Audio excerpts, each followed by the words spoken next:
पढ़ाया था हमने, तो आप गलत मत कराइएगा। सेलेक्टिव परमेबल मेम्ब्रेन के भी क्रॉस में ऑस्मोसिस होता है। हमारी बॉडी में जो ऑस्मोसिस होता है वो सेलेक्टिव परमेबल मेम्ब्रेन के क्रॉस होता है।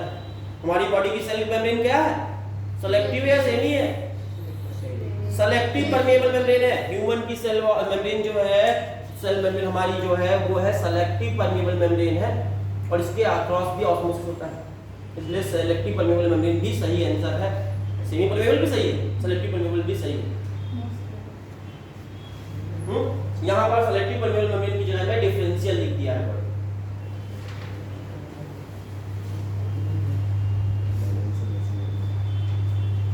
कोई दिक्कत यहाँ तक समझने में? वाटर पोटेंशियल, वाटर पोटेंशियल का एक एग्जांपल और लिया है यहाँ पर। वाटर पोटेंशियल ऑस्मोसिस को बोले एग्जांपल और लिया है आपकी बुक ने। क्या किया, बहुत सिंपल सा एक्सपेरिमेंट किया इन्होंने। हाँ, बंद हो गया, कुछ और पूछ रहा है वो। चालू है।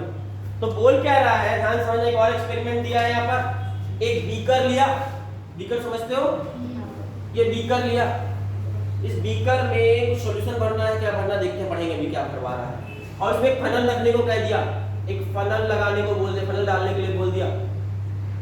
ये उल्टी रख दी में फनल, फनल जानते हो ना, एक फनल डाल दिया हमने इसमें, समझ में आ रही बात।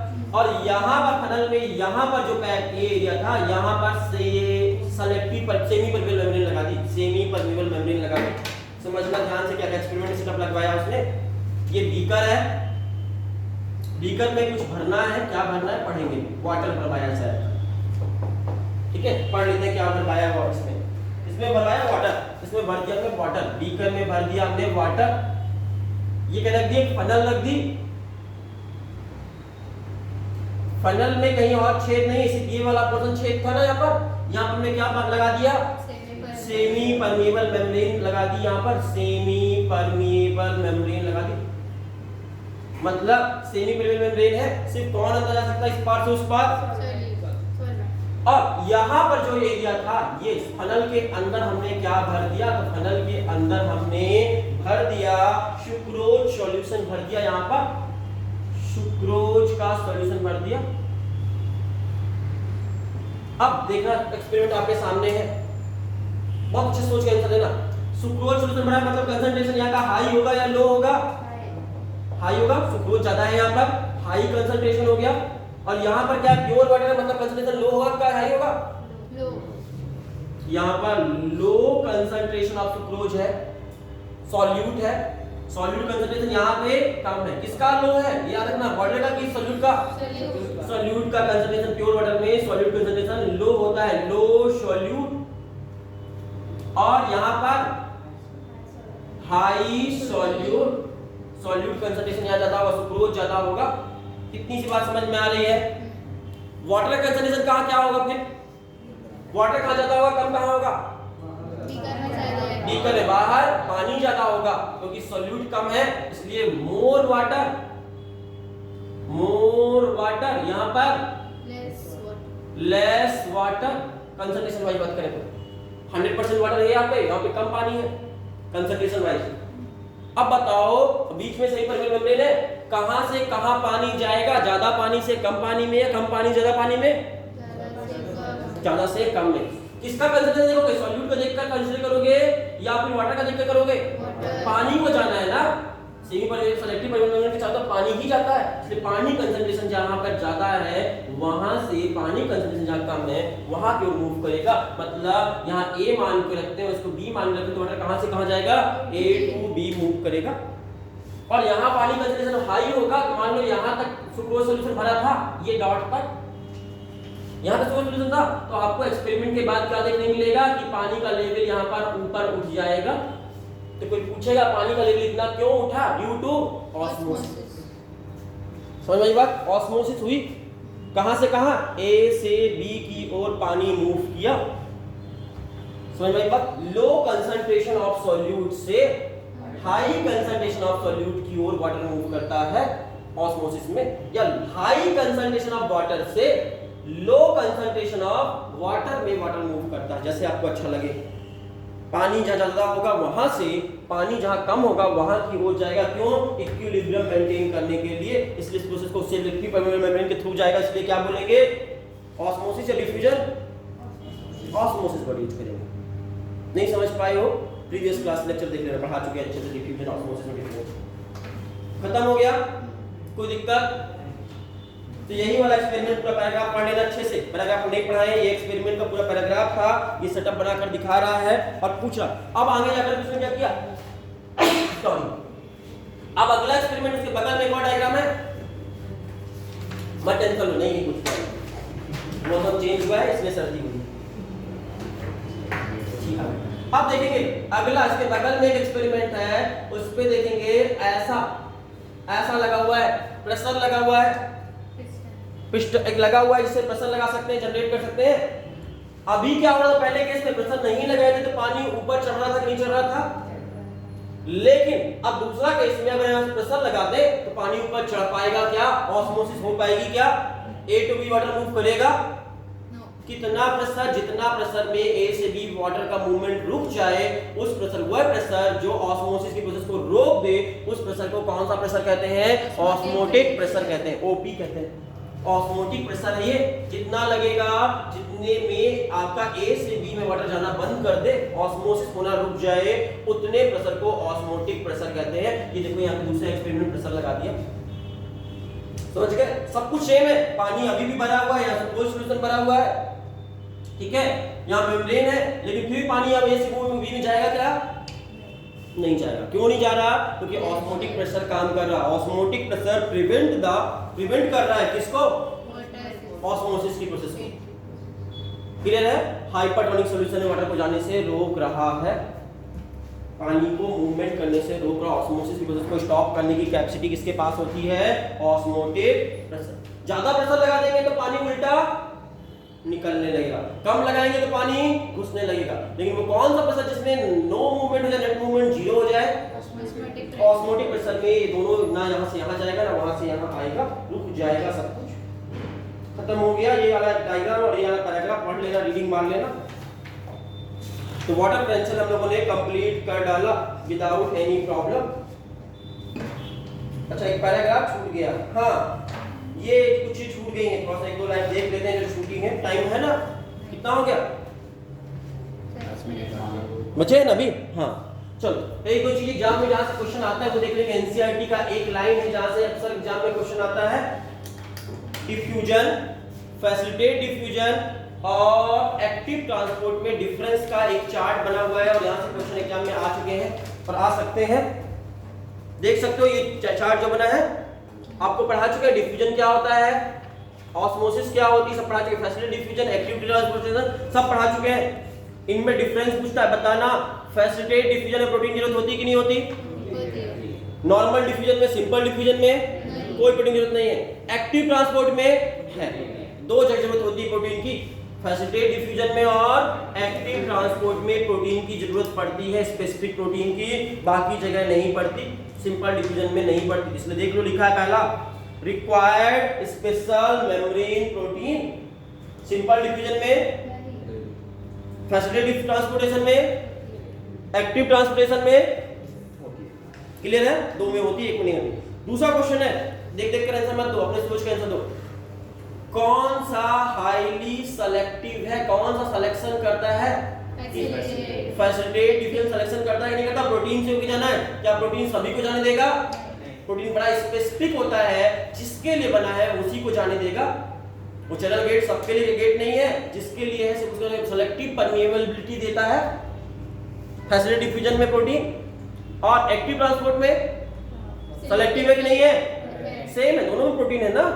और जो मेम्ब्रेन में प्रोटीन होते हैं बड़े ही स्पेसिफिक होते हैं, किसी को भी अंदर आर पार जाने नहीं देते, जिसके लिए है उसी को जाने देते हैं। तो याद रखना, दोनों जगह स्पेसिफिक होता है, जबकि सिंपल डिफ्यूजन में कोई प्रोटीन है इसलिए कोई स्पेसिफिसिटी होगी नहीं। दूसरा, सैचुरेशन पॉइंट किसमें आएगा किसमें नहीं आएगा? ट्रांसपोर्ट सैचुरेशन पॉइंट किसमें सैचुरेशन पॉइंट आएगा? सिंपल डिफ्यूजन में कोई प्रोटीन इन्वॉल्व है क्या? तो कोई सैचुरेशन होने का चांस है? सैचुरेशन मतलब जब इससे ज्यादा नहीं हो सकता, एक लिमिट हो। लेकिन उन दोनों में प्रोटीन के थ्रू होना है। अगर सारे प्रोटीन यूज हो जाए, जितने प्रोटीन है मेम्ब्रेन में सारे प्रोटीन यूज हो रहे हो, सबसे निकल रहा हो, ट्रांसपोर्टेशन हो रहा हो, सैचुरेशन पॉइंट। सैचुरेशन पॉइंट किस में आता है? दो में आता है, फैसिलिटेट में आता है और एक्टिव में आता है, इसमें। अगला क्वेश्चन है, up hill process down hill process पढ़ाए थे, अच्छे से क्लियर किए थे कॉन्सेप्ट। लो कंसंट्रेशन से हाई कंसंट्रेशन में जाने को कहते हैं अप हिल, डाउन मोर कंसंट्रेशन से लेस कंसंट्रेशन में मूवमेंट को। तो डिफ्यूजन क्या है? सिंपल डिफ्यूजन, अप हिल है डाउन हिल है, डाउन हिल है। हाई कंसंट्रेशन से लो कंसंट्रेशन की ओर मूवमेंट करते हैं। मॉलिक्यूल्स पढ़ा चुके हैं प्रीवियस क्लास में, 2 लेक्चर में अभी तक यही पढ़ाए हैं। तो डिफ्यूजन क्या है? Up down hill. फिर फैसिलिटेट डिफ्यूजन डाउन हिल, वो भी डाउन हिल, डिफ्यूजन ही है, वो भी डिफ्यूजन ही है, फैसिलिटेट डिफ्यूजन भी डिफ्यूजन है। और आपका एक्टिव ट्रांसपोर्ट में ट्रांसपोर्टेशन कहां से कहां होता है? Against the concentration gradients, low concentration से, मतलब अप हिल है कि नहीं है? अप हिल सिर्फ एक है, कौन? Active transport. एटीपी की रिक्वायरमेंट कहां होगी? एक्टिव में, बाकी आपके फैसिलिटेट और सिंपल डिफ्यूजन में। तो ये चार्ट को अच्छे से देख रहे हो, इस चार्ट से क्वेश्चन आ चुका है, ये पहले 1-2 क्लास में आपको पढ़ा चुके हैं कॉन्सेप्ट, जिसने प्रीवियस क्लास ज्वाइन की उसको कोई प्रॉब्लम नहीं होगा। एक पैराग्राफ और है यहाँ पर, प्लांट वाटर रिलेशनशिप, इस पैराग्राफ को और पढ़ लेते हैं, छूट गया था, सुन लेंगे। इसमें डाटा है, डाटा है, याद करने वाली चीज इंफॉर्मेशन है, याद करना है, सुन लो फटाफट कुछ इंफॉर्मेशन। क्या बोलता है? हमारे बॉडी में जितनी भी प्लांट के अंदर फिजियोलॉजिकल एक्टिविटी होती है, उन सब को होने के लिए पानी की जरूरत है कि नहीं है?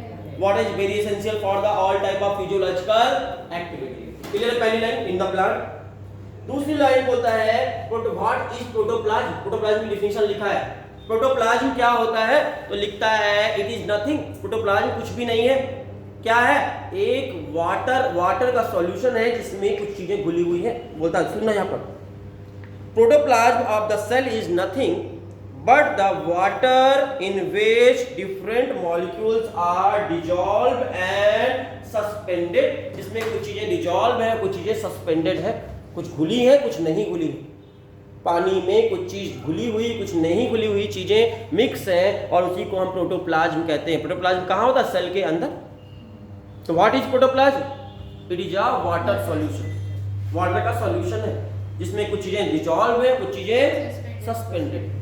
सिंपल सा डिफिनेशन दिया है। वाटर मिलान में कितना % पानी होता है? तरबूज में कितने % पानी होता है? 92% पानी होता है और 8% उसका ड्राई वेट होता है। तो आपसे कोई पूछे 10 किलो का तरबूज है मेरे पास, उसका ड्राई वेट कितना होगा? 10 किलो तरबूज मार्केट से खरीद कर लाए हम, 10 केजी तरबूज हम खरीद कर लाए मार्केट से, इसका ड्राई वेट बताइए कितना होगा, और आपका मॉइस्चर कंटेंट इसमें कितना, वाटर कंटेंट कितना % है, वाटर कितने % है और ड्राई वेट कितना है? 92% इसका वाटर होगा। 92% इसका निकाल लो, 10 केजी का 92% मतलब 9.2 किलोग्राम इसका वाटर है, और 10 किलो में 9.2 किलो घटा दो तो कितना आया? 0.8 किलोग्राम इसका ड्राई वेट है। अगर 10 किलो का तरबूज ले जाकर घर में सुखा दोगे छत में, तो मात्र आपका 1 किलो से भी कम हो जाएगा वो सब। बाकी पानी था, घर में जाकर देख सकते हो, 10 किलो तरबूज खरीद के जाना या ले जाकर छत में सुखा देना, सूख जाए जब पूरी तरह से, तो उसका वजन कर लेना, 1 किलो से भी कम हो जाएगा वो, मतलब उसमें 9.2 केजी पानी ही था, और बाकी सब मिनरल्स वगैरह उसमें। तो वाट इसीलिए डिहाइड्रेशन के ट्रीटमेंट के लिए तरबूजा खाने को कहते हैं। गर्मियों में तरबूजा बहुत खाना चाहिए, उससे डिहाइड्रेशन की प्रॉब्लम ठीक होती है। वाटर में मिनरल सफिशिएंट अमाउंट में मिलते हैं, वाटर और मिनरल का सॉल्यूशन है वो, तरबूजा कुछ नहीं है, रस ही रस है। अगली चीज बोलता है हर्बेशियस प्लांट जो होते हैं, हर्ब बोलो या हर्बेशियस प्लांट बोलो, सॉफ्ट प्लांट, उनमें कितने % वाटर होता है, कितना % ड्राई वेट होता है? तो आपकी बुक लिखती है 10 से 15% उसमें ड्राई वेट होता है, 10 से 15% ड्राई वेट होता है। तो बाकी सब क्या होगा? मॉइस्चर होगा, वाटर होगा। कितने %? 85 to 90% उसमें वाटर होता है, याद रखना। क्लियर सी बात? वजन में कैलकुलेशन कर सकते हो इस हिसाब से, अगर आपको डाटा मालूम है तो कैलकुलेट कितने किलो का है। अगर एक प्लांट आपके 10 किलो घास खरीद कर लाए हम, 10 किलो घास में ड्राई वेट कितना आएगा? 10 किलो घास को सुखाएंगे अगर धूप में, कितने किलो ड्राई वेट होगा उसका? 10 किलो में 1 से 1.5 किलो, 10 से 15%। समझ गए? 10 किलो घास को सुखा दोगे तो 1 से 1.5 किलो बन जाएगी उसे। अगली लाइन बोलता है आपके वुडी प्लांट जो होते हैं उनमें पानी ज्यादा होता है हर्ब से या कम होता है? कंपैरेटिव टू हर्ब कम होता है। वुडी प्लांट में कंपैरेटिवली लेस वाटर होता है, हर्बेशियस प्लांट में ज्यादा पानी होता है। क्लियर इतनी सी बात? सॉफ्ट पार्ट में ज्यादा होगा और ओल्डर पार्ट में वुडी प्लांट में कम होगा।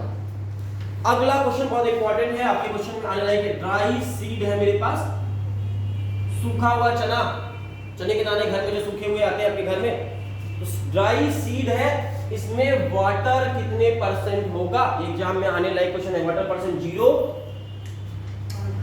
या कुछ परसेंट वाटर होगा? 10 to 15% वाटर। 0 सही है? नहीं। No water is present in the dry seed if properly dried.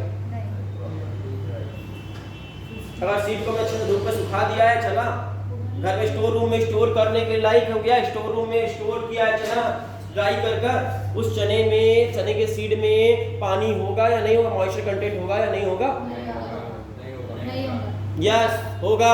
अगर किसी सीड में वाटर कंटेंट 0 हो जाएगा तो उसके अंदर एम्ब्रियो जिंदा नहीं बचेगा। जिंदा रहने के लिए वाटर जरूरी है, मेटाबॉलिक एक्टिविटी के लिए, रिस्पायरेशन के लिए। अब चने के दाने को अगर पानी में डालोगे तो नया प्लांट निकलेगा कि नहीं निकलेगा उससे, उस सीड से, सूखे हुए दाने से? मतलब उसके अंदर एम्ब्रियो जिंदा था कि मरा हुआ था? जिंदा था, मतलब मेटाबॉलिक एक्टिविटी कर रहा था कि नहीं कर रहा था? रिस्पायरेशन कर रहा था कि नहीं कर रहा था वो एम्ब्रियो? और उसके लिए पानी था कि नहीं था? तो ड्राई सीड में मॉइस्चर होता है कि नहीं होता? होता है। Very less amount of water होता है, लेकिन होता है। Very less amount of water यहाँ भी होता है। अगर उसका सारा पानी रिमूव हो जाएगा तो सीड नॉन वाइबल हो जाएगा, फिर वो कभी जर्मिनेट नहीं करेगा जीवन में। अगर उसका सारा पानी सूख जाए तो वो सीड कभी जर्मिनेट कर पाएगा फिर कभी जीवन में? पानी में डालने पर, खेत में बोने पर कभी उससे नए प्लांट निकलेंगे? अगर बाइबल सीड है, बाइबल सीड है, उसके अंदर जान है, जिसको उगाने पर, जर्मिनेशन करने पर पानी निकलेगा, मतलब जर्मिनेशन करने पर नया प्लांट निकलेगा, उसके अंदर वाटर कंटेंट होगा बट बहुत कम होगा। इतना कम होगा कि सड़ेगा नहीं। वो किसके अंदर स्टोर होगा? तो राइनोडॉन में, उसके इंडोस्पर्म में, डिफरेंट फॉर्म में, लेकिन उसमें स्टोर होगा। बोलो